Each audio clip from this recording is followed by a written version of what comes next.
tjedna? Pa moram reći da bilo je svakakvih događaja, snijega i svega, međutim ono što je sa stručne strane zanimljivo, a i općenito što se može prepoznati u životu, je da je bilo puno priče, a malo komunikacije. I svi roditelji su zapravo vrlo sretni kad im dijete propriča, jer misle da su na tragu komunikacije. Međutim, to je tek treća stvar koja je važna za komunikaciju. Druga stvar, što je aktivno slušanje, da jedne druge zapravo slušamo, to u kući nismo vidjeli i to je nešto što često ne viđamo i u svakodnevnom životu. A prva stvar i najvažnija stvar u komunikaciji je ta da poštujemo jedni druge i viđenje svijeta jedni drugih. I sad kad bi to vidjeli, naravno da bi onda se naši stanari puno bolje razumjeli, a to je nešto što rijeđe vidimo i u svakodnevnom životu. A kod nas to nije slučaj. Ne, pa mi slušamo i pričamo, da ne kažem da se poštujemo, jel? Apsolutno. A što se tiče tjednog zadatka, prošli puta nisu uspjeli, ali su se svejedno ovaj puta kladili za 50% svog budžeta. Zašto? Da, to je zanimljivo. Kada se donose neke važne odluke, općenito, važno je da u timu bude jedan vizionar koji će reći idemo, napravit ćemo to bez problema, kolovođa, da.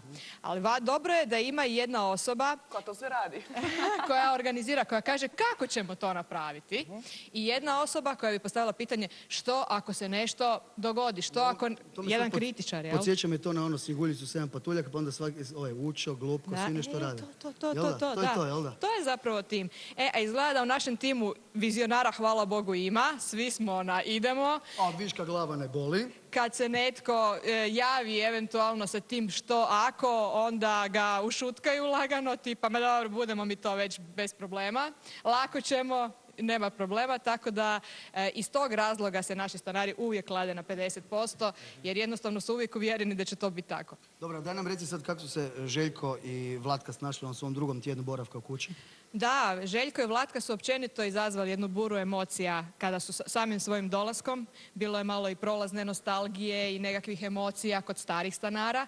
Međutim, ovaj puta se dogodilo to da su na neki način se već asimilirali. Međutim, postoje dvije vrste asimilacije. Jedna je ta kada netko počne se ponašati sukladno grupi, pa to onda izgleda kao grupa, a druga je kad se neko uistinu osjeti dijelom grupe. Još uvijek se zapravo radi o ovoj prvoj asimilaciji, da se zapravo svi ponašaju kao grupa, a ne da osjećaju se kao grupa. Eto, dobro, to je to. Vidim Neno nam nešto maši iz publike. Publika je danas, Tanja, genijalna. Genijalna, evo, čućeš ih sad. Genijalna, glavo.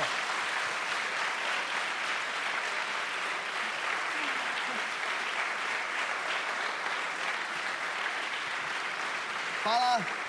A by the way, znaš zakaj ja danas nisam vani? Ne. Pa ne pada kiša. Očigledno nisu... Genijalno! Neno. Uskoro, nakon ovog vašeg iscrpnog uvodnog dijela, ja stvarno više ne bih ovdje duljio, osim da još jednom pozdravimo i Egle, i Ozrena, i Krešu, i za sam uvod, pa kako ste? Da, odlično. Dobro. Evo, toliko od njih za zagrijavanje i samo da ne zaboravim, Boris, što se tiče uvodnog dijela, izgledao si najljepše do sada. Evo, hvala. Danas ne, make-up ti je bio fenomenalan, nevjerojatno. I frizura, hvala. I za frizuru isto sve pohvala. Uskoro ćemo ovdje ugostiti, jako skoro, dakle uskoro ćemo ovdje ugostiti čovjeka koji voli konje, koktele i ćelave cure. Pogađate, Filip. Da, Fićo će nam doći u gošte, a mi ćemo za to vrijeme svi zajedno pogledati posljednja 24 sata, ali prvi dio koji je genijalan, ljudi. Genijalan je taj